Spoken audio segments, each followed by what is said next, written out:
I serve cold, but the Wolves and the Hawks never shiver in the snow. The Bulls keep it running, the Sox run the South, the Cubs run the North, but the Bears run the house. True Chicago sports fans got their ears to the street. Any team make a move and they never skip a beat. And in this house, this is where we be.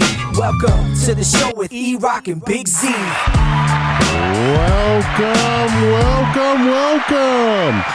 Welcome to Chicago, coming from the home of the WNBA champion Chicago Sky. This is the TCSF Podcast with E-Rock. Oh no, not E-Rock. It's big. It's Gigantor.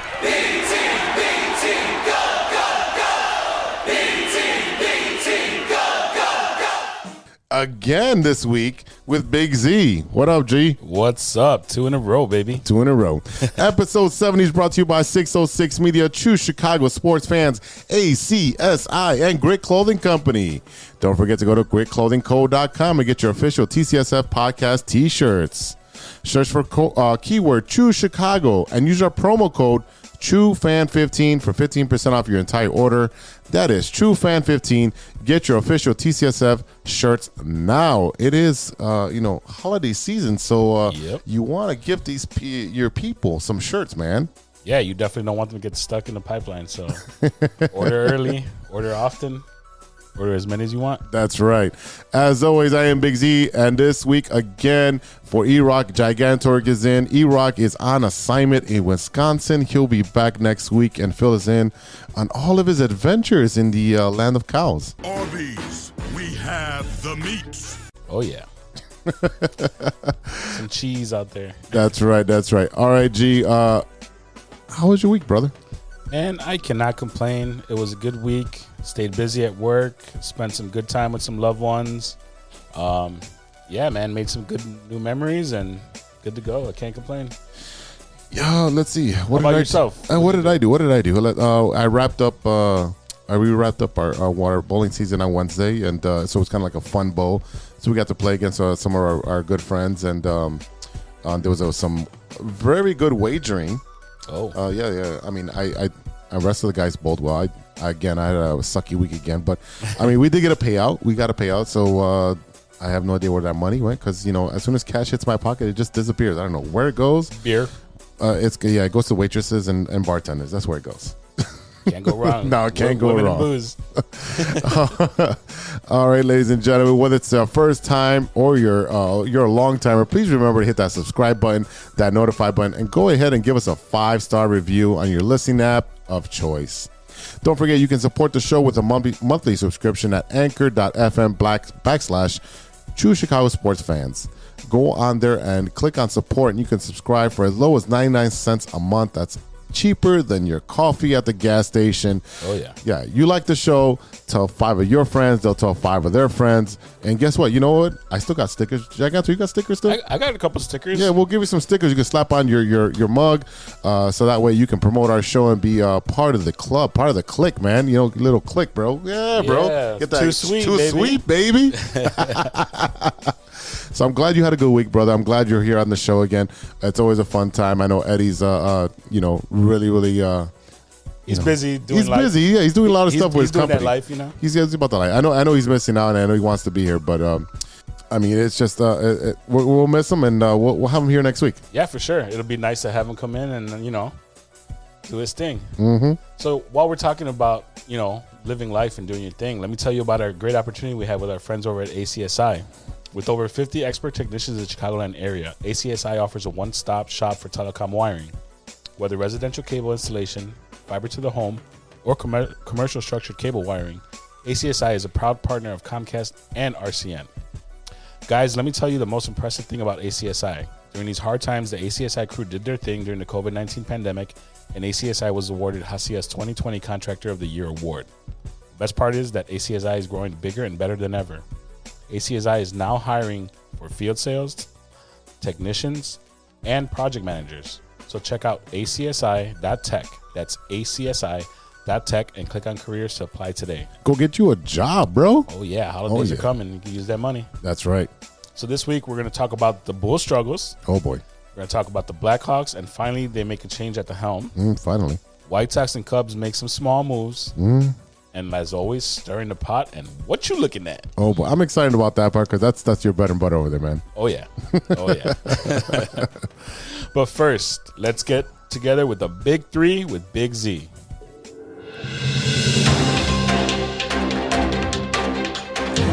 Thanks, Jan Gantor. I'm Big Z, and you're not. All right. This week, we got 3 good stories, man. Story number 1. I know you're going to like this one because he is one of our, kind of like our heroes now because, we grew up in the 90s and you had your Mexican heroes. And I'm half Mexican and you're half Mexican and Puerto Rican. No, you're not. I'm Puerto Rican and Guatemalan, but you're close enough. Close enough. Close enough. You're off by the board. We love our Latin people, man. No, like I grew up a big Canelo. Chavez fan. Like he was my idol as far as boxing. So to have Canelo, who is actually from Jalisco, from my home state in Mexico, he went out there and put on a show and became a undisputed champion. Unified undisputed champion. So it took a little longer than expected, but Canelo battered Plant for the bulk of the fight before dropping him early in the 11th round and then putting him away for good with his ferocious power to stop the native of Tennessee at the 105 mark of the round to become the first ever fighter in a 4-belt era become the undisputed champion. Also, Canelo became the first Mexican fighter to accomplish the feat. I mean, this is amazing. Let's listen. Vicious shots to the body, and the plan is not the same. Oh, he just got hurt. Goes down for the first time in his career. High drop on round 11. 6, 7, 8. Here, put your hands up. You want to fight? Yeah. Okay.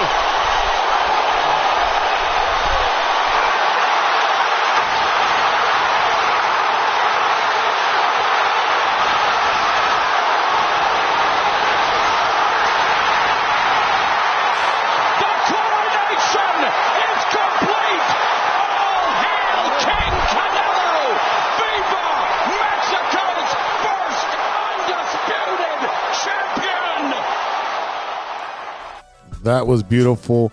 I was watching the fight, and I was at a local establishment, Output, shout out, and get yourself some wings.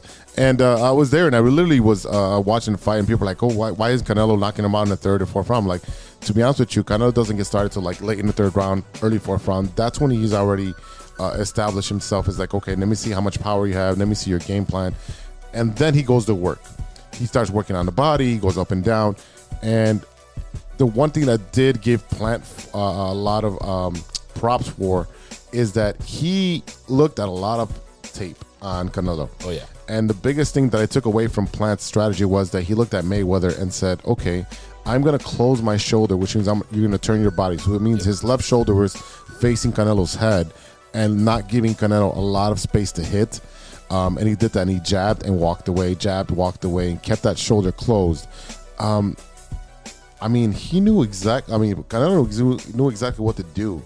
Oh yeah, his game plan was awesome. I mean, he did a really good job. As always, he felt him out a little bit. I give Plant a lot of credit for playing the defensive game the first 6 rounds. But Canelo was okay. He was setting him up. He was picking his shots, and he knew exactly what to do. When he got into that 8th round, he started hitting him a little bit harder. And you notice, okay, he was going. Well into the 9th round, he started hitting him harder. And next thing you know, in the 11th, he just exploded on him. And I thought that left hook came out of nowhere, rocked him. And then he just, after the knockdown, he's like, Russ said, do you want to fight to Plan? He's like, yeah, I want to fight. He should have said no. Yeah? He should have said no because Canelo came out there like Michael Myers.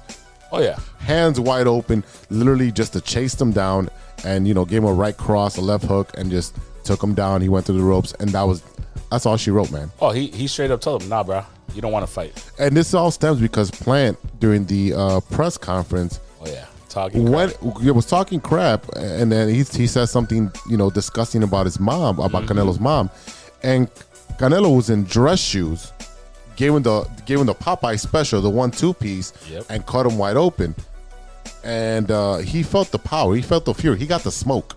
Oh, he definitely did. He definitely caught the smoke on that one. But you know what's funny, though, and you mentioned that, and I was actually going to mention it as well. After the fight, when they're talking, they asked him, hey, you know, what did Plant tell you? And he told him, he apologized. He said, look, what I said, I didn't mean it and to be malicious. I was talking crap. I got carried away, and I'm sorry. Mind you, it was after he got his ass whooped, but he still said, I'm sorry. As a man, that's all you can look for. If Yeah. another man comes up to you and say, hey, you know what? I messed up. Here's my hand. I'm going to say I'm sorry. I'm going to shake your hand. It's over with. And Canelo even said it in his post-game fight interview, which the interpreter was really good. And I was giving the interpreter all the props because I'm like, all right, this guy's good. This guy's good. And then they asked him about what did he say to you? And he's like, the interpreter just nixed it. Didn't say anything. And Canelo turned around. He's like, no, you tell him what I said. Yeah. Tell him what I said. And the interpreter's like, look, with like deers in headlight. And Canelo's like, I'll tell you in English. How about that, motherfuckers? Yeah. This is what he said. He said he's sorry. Yeah. And he didn't mean it. Yep. And we said it's okay. It's in the ring. It's over with. You do you. I'm a unified champion, and I'm moving forward, and you're going nowhere. And he gave Plant his props. He said he was a little bit harder than he thought he was going to be. Right. And he fought a good fight. He did. And he said that kid has a future, but not against him. Not against him. I don't know what's next for Canelo because he's going to take some time off. But there's really not that many people to fight that's going to come up against him. And I don't think he's going to move up in weight because he's already already up there. All I know is I'm going to see him on the golf course, and hopefully he hits up one of our other guys that we had last time, Chuco Sports maybe. Hey, you know what? I'm going to send Chuco a tweet and Canelo a tweet. I'm going to tag them both. See what happens.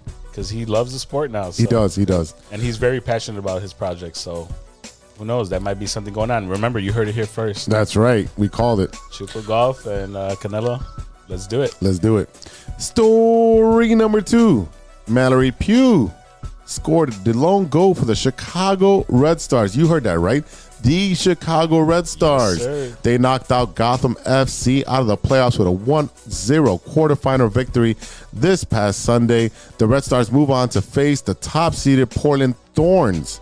Yeah, no, you're not going to be a thorn in our ass. Sorry, guys. That'll be next Sunday. Chicago finished 4th in the league standings, riding a 3-game winning streak into the playoffs. Pugh's goal in the 61st minute went into the upper right corner, out of the reach of Gotham goalie keeper Kayleen Sheridan. Yes, sir. All right, tell me about this, brother. So it was a good game. I got to see some of the highlights because unfortunately I was working. Nice goal. I believe the coach said it was a boring win. It wasn't the way we wanted to win, but we got the win and we're moving forward. A dub is a dub, bro. And exactly. W put us on the map. I'm so proud of these girls. Actually, Sarah Spain tweeted out. She said, Red Stars win. Thank you to Luminati's for the pizza, which, by the way, they had deep dish versus the New York style. Obviously, deep dish is better from Luminati's. Luminati's is pretty good. Michelob Ultra for the beer because they had the beer. And Jepson's Malort, which I know she was pouring shots up. She said, Jepson's Malort for existing, and so many of my amazing friends and family for showing up and supporting my first playoffs as an owner and the team's record 6 straight playoff run. So these girls, obviously, they have some magic. And let's see where the rest of the season goes. Hopefully, we end up with another championship in Chicago. Yeah, I would love to see it. Tons of women's sports actually getting elevated. They're getting that shine right now.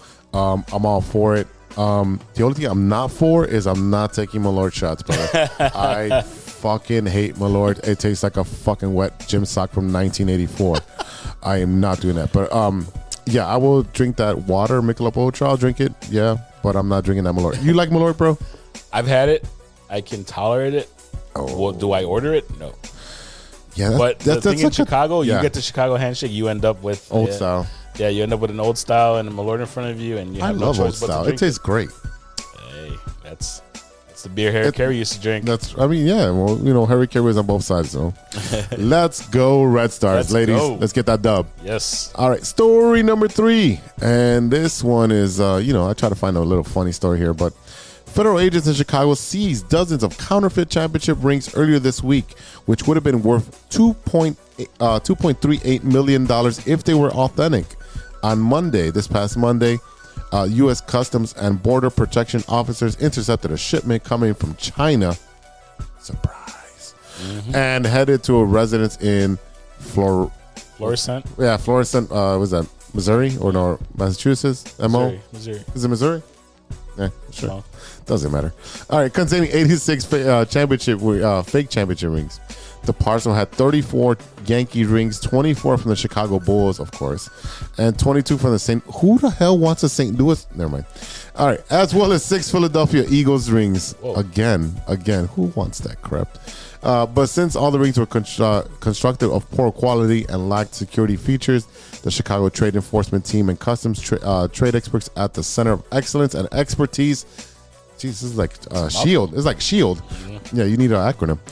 Determined that they were counterfeit. Shipments like these prey on the many sports fans across the nation who may be scammed into paying high prices for fake memorabilia. LaFonda Sutton Burke, Director of Field Operations at the Agency of Chicago office, said in a statement, "What the fuck is going on, brother?" Hey, man, people want to floss. They want to have that bling, and unfortunately, these were all fake. It's fake, man. This isn't, what's the Adam Sandler movie? Uncut Gems? This is Uncut Gems. Like, you ain't going to have Kevin Garnett coming through, bro. What is going on, brother? Yeah, I'm not going to lie, though. I would have rocked that Furby that he did. That was dope.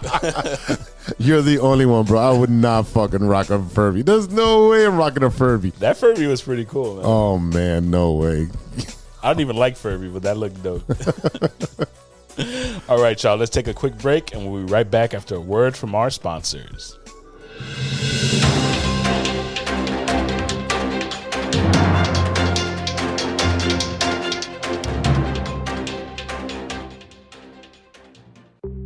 Hey, true Chicago sports fans, show off your Chicago pride with some fresh clothes from Grit Clothing Company. At Grit Clothing, they create that simple yet classic style that represents that Chicago Southside lifestyle. From t-shirts to hoodies, hats to glassware, they've got you covered. Grit has everything you need to represent your Chicago pride. So do it right now. Check out gritclothingco.com and use the promo code TrueFan15. TrueFan15. For 15% off your entire order. Let me say it again. That's gritclothingco.com and use the promo code TrueFan15 for 15% off of your entire order.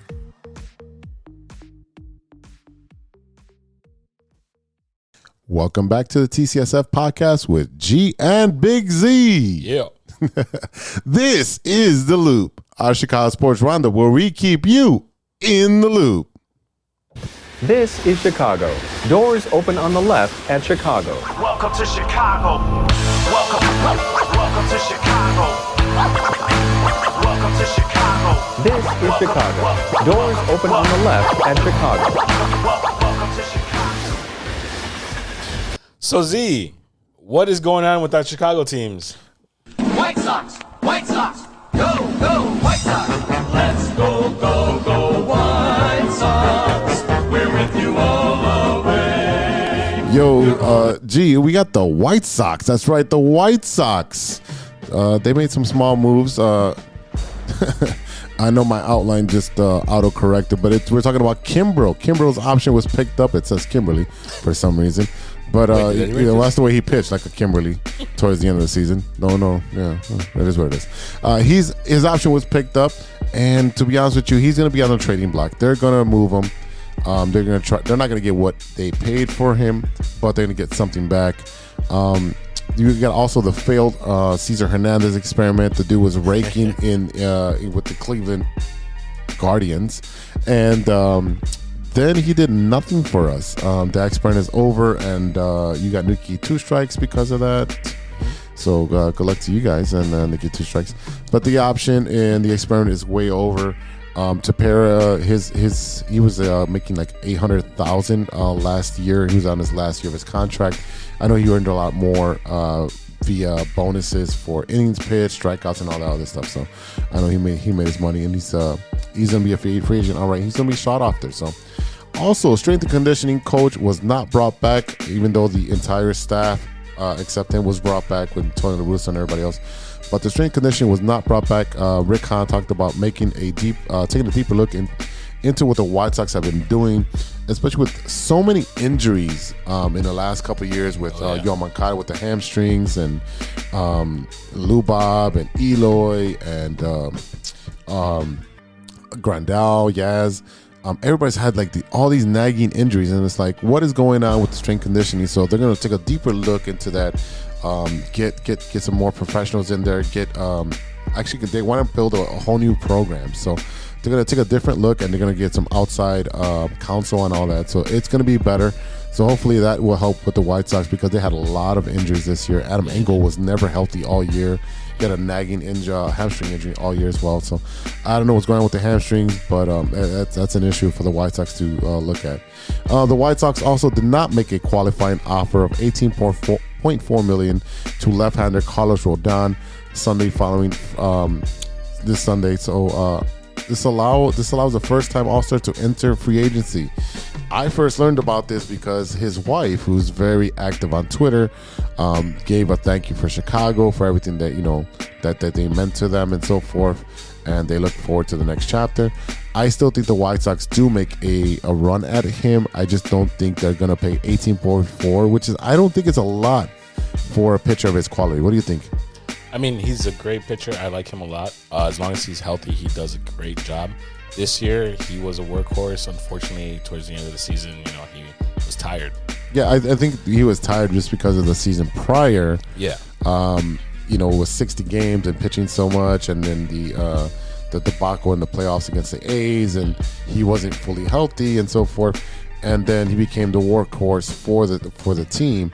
I think he just ran out of gas at the end. That's pretty much what happened to him. And he did his thing. I mean, he held up the White Sox when he needed to, and I mean, he helped them with those great months that they had there in the middle.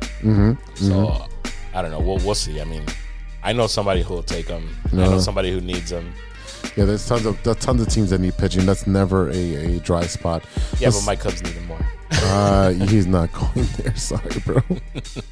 All right, Sox general manager Rick Hahn on Friday said that he hoped there would be a way to sign Rodon, who posted a 2.37 ERA and no-hit the Cleveland Indians for the best season of his career, but faded toward the second half due to shoulder fatigue, to get together on a deal that would bring Rodon back. The $18.4 million price for one season was way too steep for a pitcher with Rodon's health history, and that's always been a question for Rodon. Can he stay healthy? So this is not something that was expected. Rick Hahn said, I certainly praise how fantastic he was for us over the bulk of the season, and that it would be great to figure out a way to bring him back in some capacity. Hahn said on Friday. If Rodon goes somewhere else, Michael Kopech, who is expected to join the starting rotation in 2022, could fill his spot, joining Lance Lynn, Lucas Giolito, Dylan Cease, and Dallas Keuchel. Yeah. Hahn said Kopech's innings will be monitored in 2022 to move to the rotation, and a potential exit by Rodon doesn't mean the Sox won't need an extra starting pitcher during this offseason. Yeah, to me, you got to move Keuchel. You've got to move Keuchel, and I will bring down Rodon. He's younger. I think Rodon's got better consistency than Keuchel. Yeah, at this point, you got to go with the younger workhorse. I know this guy Keuchel has proven track record, but he hasn't had a proven track record for the White Sox. So it's all about what have you done for me lately, and he has not pitched well for us at all. Jackson, if you're nasty. All right, G, what's going on with the Cubbies? Go, Cubs, go! Go, Cubs, go! Hey, Chicago, what do you say? The Cubs are gonna win. Oh, so we have a new GM. You do? Yeah, we do. Yabba dabba do. So check this out. President Jed Hoyer searched for the person who would take his job for the Cubs general manager. He wanted a candidate to be from outside of the organization. Oh, really? So he wanted someone who could put a fresh set of eyes on the team situation and help provide a more detailed look at some of his deficiencies. So after interviewing and narrowing his search over the last few weeks, Hoyer identified Carter Hawkins as a person for the job. Carter Hawkins. I think his mama knows him, but I don't know. On Monday, Hawkins was introduced as the 16th GM in franchise history, filling a position that had been vacant for nearly a year. So here, I'll give you a little background. Hawkins, who's 37, got his start in Cleveland's front office as an intern. He worked his way up the ranks, became director of the player development before becoming an assistant GM in 2016. So, I mean, he worked his way up. I mean, I'm happy for him. He's younger than we are, and he worked his butt off as being an intern and worked up the ranks, and I mean, he knows how to work a system from top to bottom. So I will give him his props on that, but he hasn't done anything to prove that he could take an organization as storied as the Cubs into a promised land? Not yet, but he's pulling a Drake. He started from the bottom, now he's here. So the Cubs made a flurry of trades last season, moving 3 core players from the World Series roster to jumpstart their rebuild. Hawkins' expertise in player development and talent evaluation will be beneficial as the Cubs continue to overhaul their roster. With Hawkins hired and the team's front office now set, the real work begins for the Cubs ahead of what's expected to be a busy offseason. The Cubs, who were coming off their first 90-loss season since 2014, 7 years, have several holes to fill. So hopefully, fresh set of eyes. Maybe he sees something that some of the other guys didn't. I mean, I love Theo. He was great. Theo robbed the bank and left you with the bag. Yeah, but who knows? We'll see. I mean, you got your championship, but what I was saying is that he depleted the farm system after they all came up and never replenished it. And, he left the guys on the field over and over year after year, and they weren't producing. And again, that's not Theo's job to produce. Theo's job is a talent acquisition, to put the best talent on the field. But if these guys are not producing, which at some point they weren't, and they ended up leaving anyway, I think he was like, oh, well, here's the bag, Jet, I'll see you later. I'm going to MLB. Well, that's the reason he left a year early. He knew something. Yeah. I'm not going to tell you what he knew, but he knew something. He was like, all right, I'm out. Peace. All right. And Cubs do anything else, man? Oh, yeah. So we picked up Wade Miley off the Reds. Who? Wade Miley. I thought it was Wade Smiley, but all right, cool. Actually, I have him on my fantasy team, which is awesome. All right. So the Cincinnati Reds waived Miley rather than pick up his reasonable option or pay the $1 million buyout to keep him. They couldn't trade him because the Cubs never bid on the trade. So the Cubs got him for no more than the option price. And it would have been nuts to pick him up on waivers and then buy him out. So, yeah, they picked him up on the option today, which is the smart move to do. Yeah. Let's be honest. The Cubs need starting pitching. I don't think the stuff in the minors is ready yet. I still don't think the Cubs have replenished their minor system yet to be able to compete. And these guys are about 3 or 4 years away. So they're going to plug and play some players into the starting lineup for next year. I think your first base is solid. Your second base is solid. Shortstop is a couple years away with the local kid that's what's his name? We have some shoes to fill. Yeah, I mean the local kid, I can't remember his name. He got drafted a couple years ago. He's going to be coming up for the Cubs and playing shortstop very, very soon. Your third base, you have about 3 options at third base. And then your outfield is kind of mix and match because you still have Hayward out there in his last year of his contract, and you can plug in any 2 guys out there in the outfield. Where your holes are is your starting roster and a starting rotation, and your bullpen, which is literally depleted at this point because they traded off the major pieces. Oh yeah, but see, Miley's a good fit for the system. Miley, who turns 35 on November 13th, finished 12-7 with a 3.37 ERA in 28 starts for the Reds in 2021, including his first career no-hitter on May 7th in Cleveland. The left-handed pitcher was named the National League Pitcher of the Week following his no-hitter, his first career weekly award. Miley allowed 37 earned runs in his first 20 starts of the season with a 2.75 ERA, becoming the 3rd pitcher in Reds history, aged 34 or older, to allow as few as 37 earned runs in his first 20 starts to a campaign. In 16 outings from May 31st to August 27th, Miley went 7-0 with a 2.41 ERA, tying the longest winning streak of his career. So, I mean, this is great. I mean, he sounds like he's a great pitcher, and obviously he was in NL Central. My biggest issue is, like, why'd they let him go? If he's such a good pitcher, why is Cincinnati letting him go? Because they're not going to do nothing. Nobody. I mean, they're from Ohio. Who goes to Ohio? Nobody goes to Ohio. There's nothing to do there. So might as well give them to a better team. Well, okay. Might as well give them to somebody else. Let them do their thing. And honestly, I mean, it's just a good fit for us. We needed another pitcher. We needed a solid pitcher. He hasn't been the most consistent pitcher in the world, but he does his thing. He has good games, and if he continues to pitch the way he's doing as of last year, we could have a stud on our team. Again, as a GM, this makes no sense. This is a decent pitcher that eats up innings.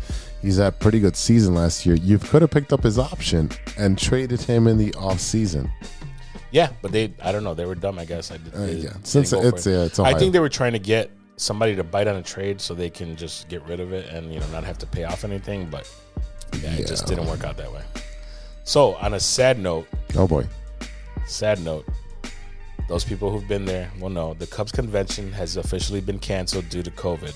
The team officially announced the cancellation this weekend and are hoping to be able to come back in 2023 with the next yearly event.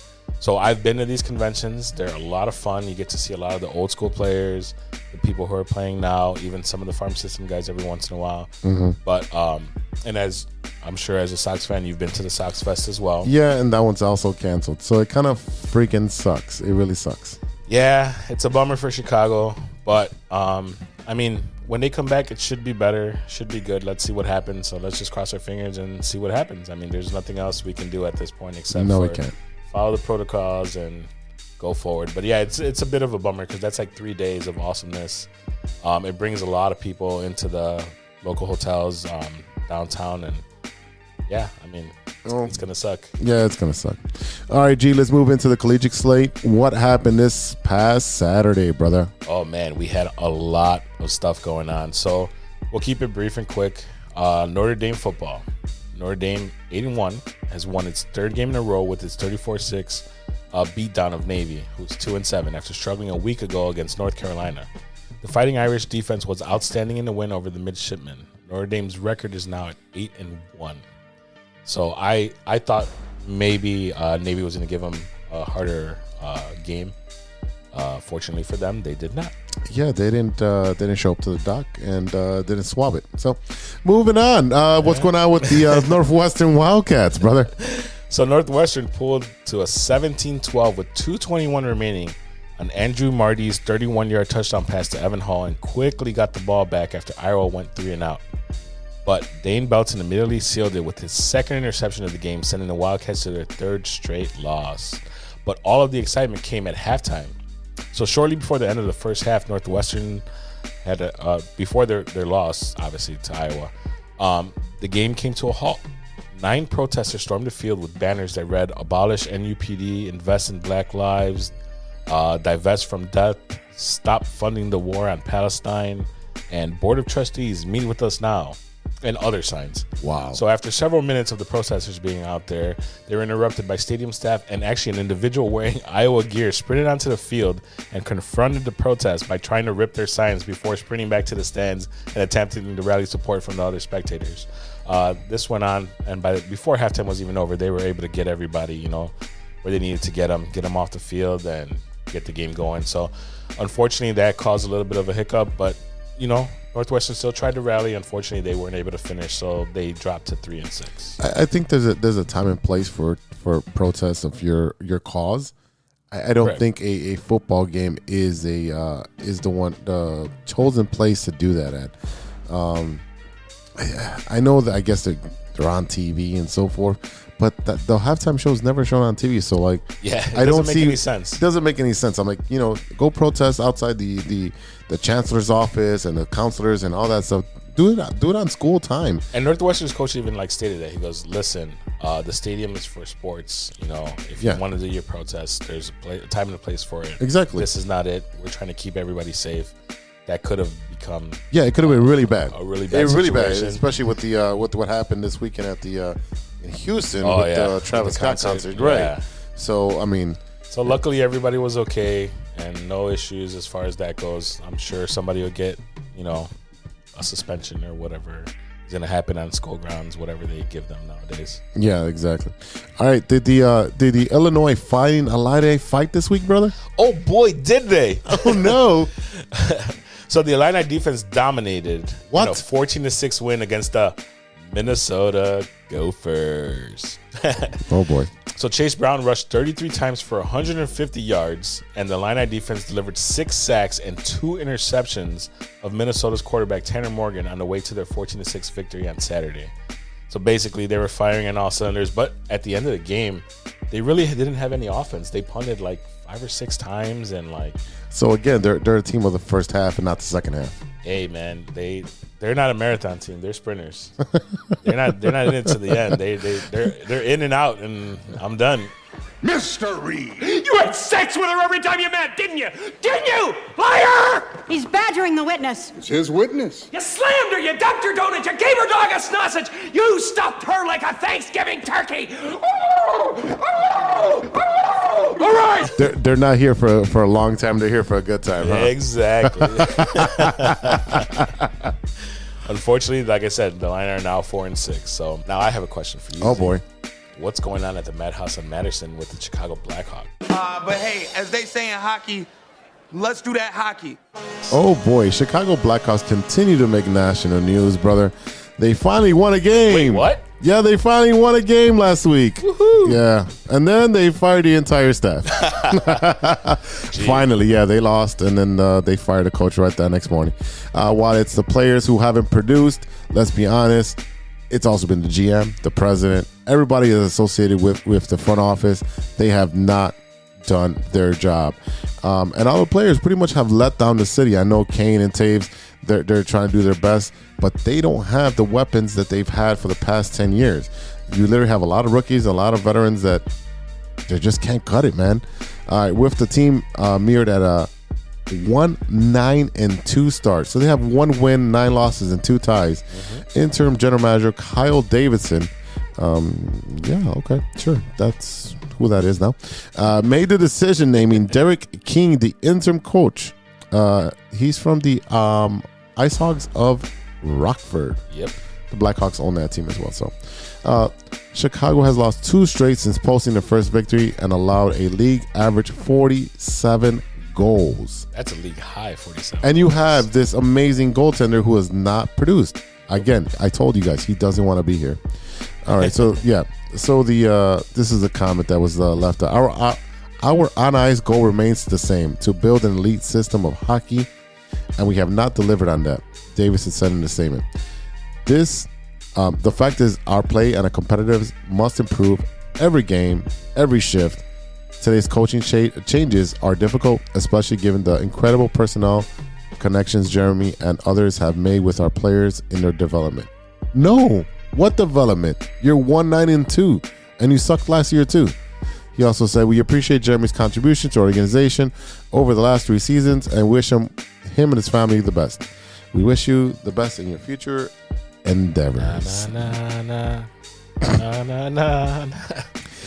It's been time. The Blackhawks literally, I really think it's time to trade the centerpieces and start moving forward with rebuilding with your draft picks and moving up with kids and so forth. So it's time to turn the page, brother. What do you think? And this is just a bad time for all this going on. I mean, they're struggling on the ice. They have all these extras with the whole scandal and all that stuff going on. It's just taken away from it. It's a lot. And I'm not trying to defend anybody, but like the bigs, like big guys, they can't hack it anymore. It's been a couple years. They don't have the support they need. If they had better players to help them out, I think we'd be in better shape. We definitely wouldn't be down to 1 win.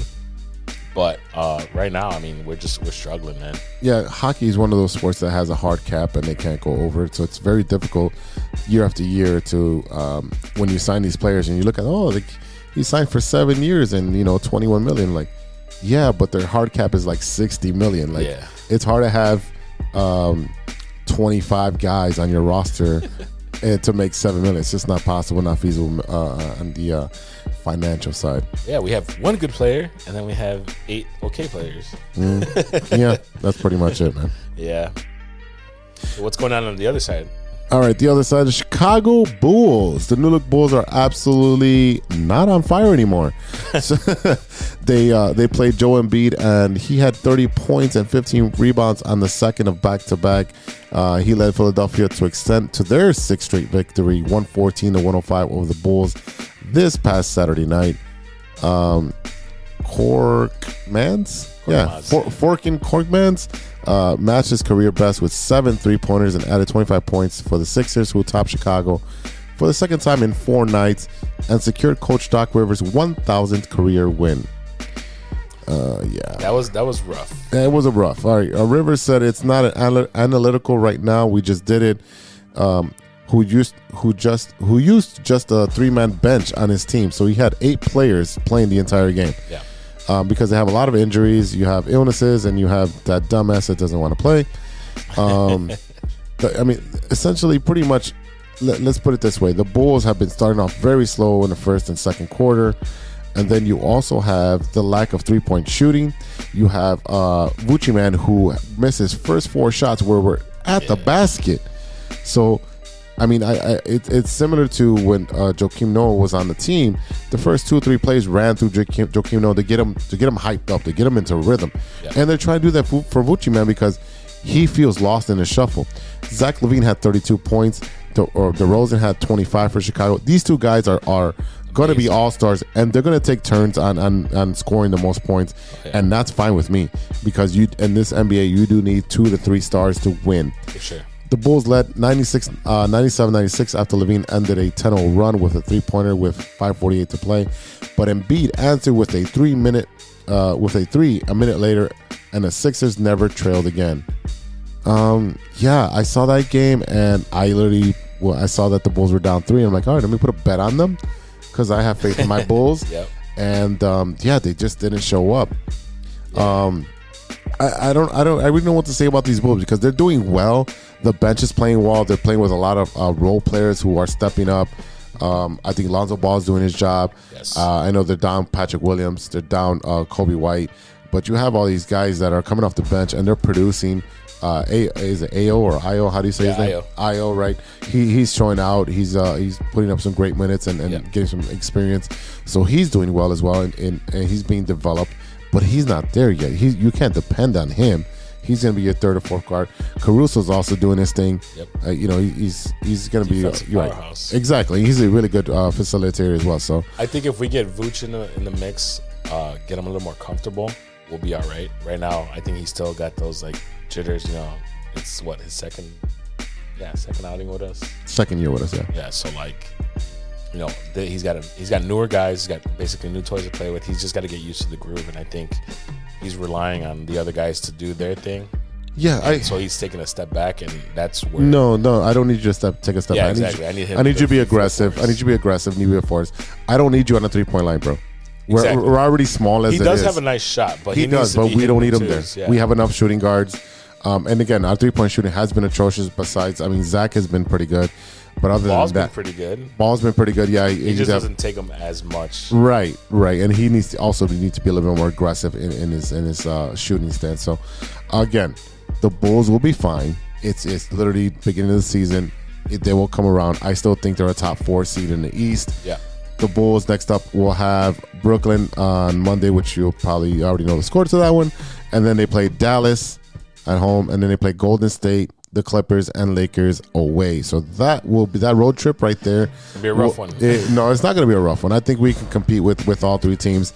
We can. I think they take 1 out of 3 out of that road trip. What do you think? What I mean by rough is we're going to have to work like we did with Utah. We were down, 19 points and came back to win. Yeah. We need that team to show back. I hate that we have to come back to win these games. I wish we would just go full throttle. Right. But that's what I mean. It's going to be rough because we're going to have to prove ourselves and do our thing. We can definitely take. So, all right, Brooklyn, we can take. Dallas, we can take. We can take. Golden State, no. I in my heart, we can take them. In reality, it's going to be a tight game. I don't count them out. I think they're going to have more trouble with the Clippers and the Lakers than they are with Golden State. Well, the Lakers are without LeBron. Who's that? Oh, yeah. Oh, Mike Ball. Mike Logic. That's right. Who's that guy? I don't know. Mike Logic will tell you more about him on his podcast, on the On Net podcast. That's who. Shout out. Yeah, shout out. Listen to his podcast and you'll find out who that guy is. Okay. All right, ladies and gentlemen, we'll be right back with Stirring the Pot after a word from our sponsors. We all know that 2020 was no joke, and with an ever-changing world climate, many people are looking for a new opportunity. Guys, are you looking for a career that rewards effort and makes you feel valued as a team member? Let me tell you a little about our friends at ACSI. ACSI is a certified RCN business agent. They provide the same RCN services with a personalized touch. Their sales and technician teams work hand in hand, ensuring your experience will be smooth and pleasant. Gone are the days of being transferred from one person to the next. At ACSI, they handle everything from start to finish. It's never been so easy to get internet service. ACSI is a growing Chicagoland company that encourages personal growth and rewards perseverance. As they expand, they're looking for passionate, responsible, and honest professionals to join their team. A career with ACSI means you will be part of a hardworking, flexible, and dynamic team that is a leader in the installation of cable and internet services in the Chicagoland area. Best of all, ACSI was awarded Hacia's 2020 Contractor of the Year Award. Are you ready to grow with a local Chicago company on the rise? Check out acsi.tech and click on careers to get started. That's acsi.tech and click on careers. Welcome back to the True Chicago Sports Fan Podcast with Gigantor and Big Z. Yo, brother, it's that time again. What time? Oh, yeah. You know what time it is. It's time for Stirring the Pot. Ooh. All right, brother. I'm going to defer to you for this week. All right. So, obviously, today is the 7th. So, on the 1st and 2nd was Dia de los Muertos. Yes, sir. Yeah, everybody has their traditions. Mm-hmm. One of the traditions that I've followed from my Mexican friends is the hot chocolate and tamales. Oh, boy. Okay. So, I have one for you. Oh, boy. So, obviously, Abuelita's hot chocolate is probably the most, famous one out there. Mm-hmm. But over the years, some of my Colombian friends have had me try something which I am on the fence still about. And I think you know what I'm going to talk about. I mean, Colombians, we know a couple of things Colombians do well at. Coffee. So, hot chocolate with cheese inside. Is that a yay or a nay for you? What the fuck are you talking about? Coffee? I mean, so hot chocolate with cheese? There's no way I'm going to have that. No. No. So the Colombian tradition is to put a piece of white cheese and then your hot chocolate, and then you eat it and it melts and you kind of go from there. That's the most disgusting thing I've ever heard. You say that, but have you tried it? No, I have not tried it because it doesn't, for me, it doesn't go. It does not go together. I thought so too. Oh, boy. But it's not horrible. Well, it's not horrible. There's a lot of things that are not horrible that you tolerate. I don't really go out of my way to order it, but when it's given to me, I will drink it and I will eat the cheese at the bottom, and it works. It's a little sweet, a little salty. It works out for me personally, but it's not something that I go out of my way to order. And you're nuts, sir. There's no fucking way I'm trying that shit. I will drink coffee. I will drink espressos, a cortadito. I drink all types of coffee because I just started drinking coffee at 35. So I will drink coffee and I'll explore that thing. But I'm not putting cheese into my drink. You put cheese on macaroni and cheese. You put cheese on chili. It's white cheese, though. You can put cheese on your tortillas. You can put cheese on a bunch of shit, but it ain't going to go in my hot chocolate, bro. You're fucking nuts. All right, bro. Before we go, what you looking at? Oh, man. So my yearly tradition, since it came out for Dia de los Muertos, I watch Coco. Okay. Which is an amazing film. Of course. It's great. Wait, do you like Coco or do you like, what's the other one? The Book of... The Book of Life was great, The Book of too. Life. Yeah. That's another one that I watched. Yeah. I like them both. Coco, for me, hit a little more the home. Towards the end for the sentimental part? Especially, also, like, Well, if you haven't watched it by now, what the hell's wrong with you? It's a great fucking movie. Watch it. Great movie. Definitely check it out. But yeah, that's one of the movies I watched. But apart from that, I rewatched season 4 of Dexter because by the time you hear this, Dexter came out. The new season started on Sunday, November 7th. Okay. It's a continuation about 10 years after what happened at the end of Dexter. But season 4 specifically is my favorite season because we learned about the Trinity Killer, and the amazing Jonathan Lithgow did such a good job on that season that to this day it's still probably one of my favorite. Like, he's a very underrated actor. He's been in a ton of movies, a ton of shows. I mean, most people know him from Third Rock from the Sun, but most people know him for comedy. Yes, it is for comedy, but no. Serious. And he's done a lot of serious roles. Yeah. And I do remember, I can't off the top of my head, but I can't. But like, I know he was in that season because I told you off air that when I used to borrow somebody's Showtime, like I would, catch it on and I'm like, all right, well, Jonathan Lithgow. I'm like, all right, cool. And I'm watching Ducks. I'm like, yeah, I'm kind of watching 3 seasons ahead of where I should be. Yeah. So I kind of ruined a couple of episodes for myself. But that is on the docket for me. As for me, Yellowstone premieres this past Sunday. It's a 2-hour event. Me and Mike Logic are going to talk about that off air because, Rip is my dude. It's a good show. It's a great show. Right Kevin now. Costner's in it. Again, I talked to, I know Eddie was giving me shit for because I was giving a reference. He was the villain in Fast and Furious 2. Talking about Cole Hauser? Yeah. Okay. That's fine. Yeah, he's a badass in it now. Oh yeah. And then I usually put on a show to go to sleep to, something I can not really have to pay attention to, but or when I'm cleaning or whatever it is, I put on the Newsroom again. Oh, love that show. And I love that show, and that saved Jeff Daniels' acting career.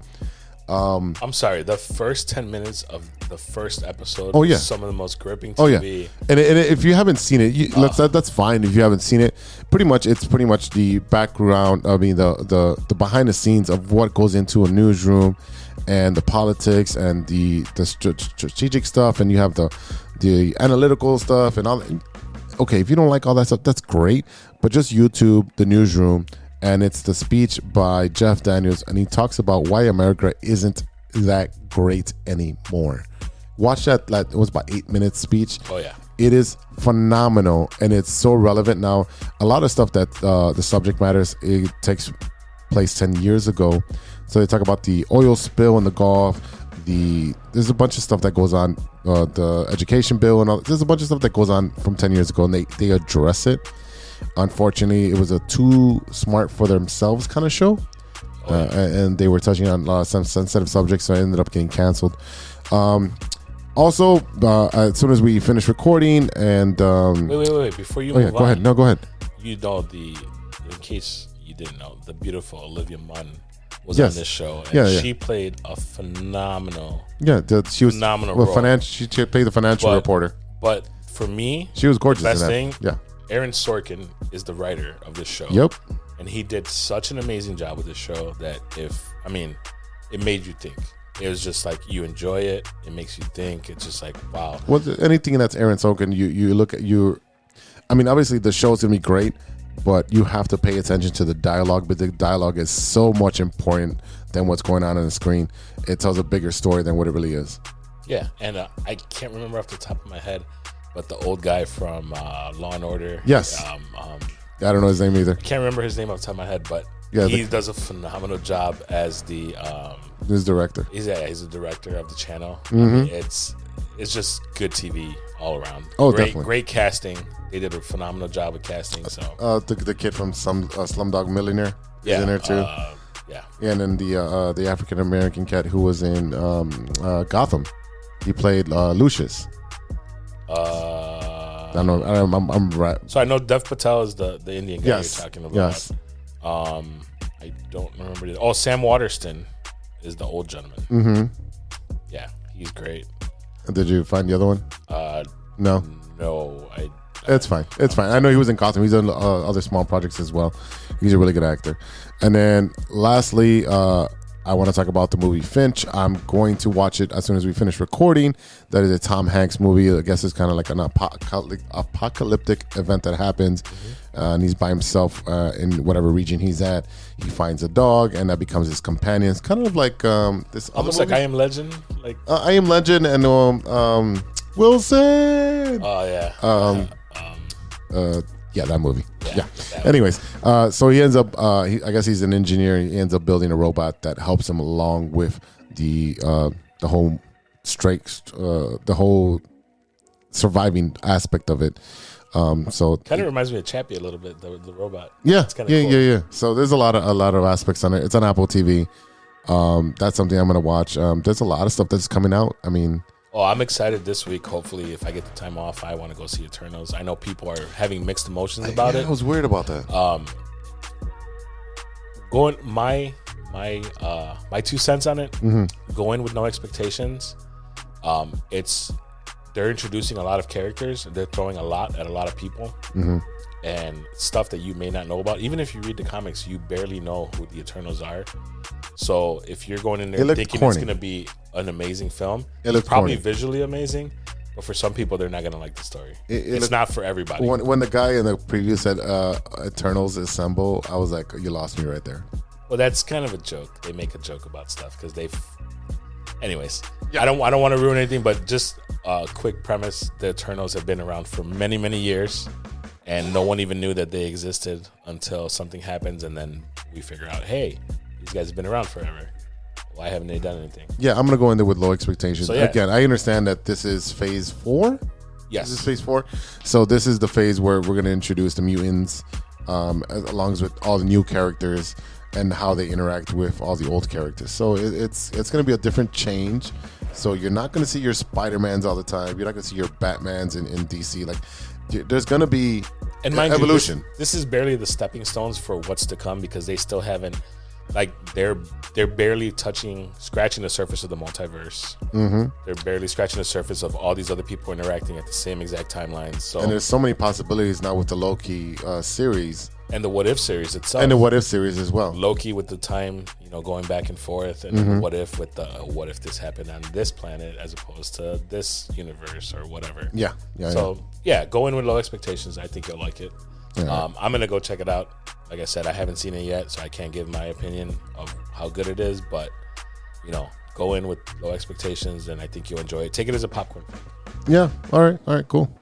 All right, y'all, that's it for today. Thank you for listening. A big thank you to our sponsors, 606 Media, True Chicago Sports Fans, and ACSI, along with Grit Clothing Company. Don't forget to go to gritclothingco.com and get your official TCSF Podcast t-shirts. Search for keyword True Chicago and use our promo code TrueFan15 at checkout for 15% off your entire order. That is TrueFan15. Get your shirts now. Beautiful. And don't forget to visit our new friends at ACSI Tech and check out their career section. And to start a new and exciting career in the communications industry, go to acsi.tech and click on careers and apply today. Good job. Also, don't forget to check out the Shy Native Radio podcast, now available on all major platforms: Mike Logic, Ideal, and Throw MC, along with Words. Talk about sports, movies, and all types of That's enough swearing for today. Go check them out now. That's right. Shout out to Ronesh Panic and our brand new beats from the homies Serious Beats for the beats we played on today's show. Check out paniconthebeat.com for your Moman merch and gear. Also, make sure to check out PRODbyserious.com to check out all the Serious Beats music. All right, so check us out on social media. You can find us at True Shy Fans on Twitter and on TikTok. I'm posting more TikToks as this old man is figuring out TikTok. Find us on Facebook, Instagram, YouTube, Spotify, and reach out to us on our email. We want to hear from you. Reach us out at True Chicago Sports Fans at gmail.com. All right, for Gigantor, this is Big Z signing off. We'll see you next week for episode 71. Until then, be good to each other. For the love of sports. Yeah. Stay safe, Chicago. A few moments later. You have a lot of incest. That's real. Shut your mouth. Lover boy. Nature versus nurture, Lodge. Nature always wins. I think he's on steroids. Hasta luego, amigos. That's all. I shouldn't have had those artichoke poppers.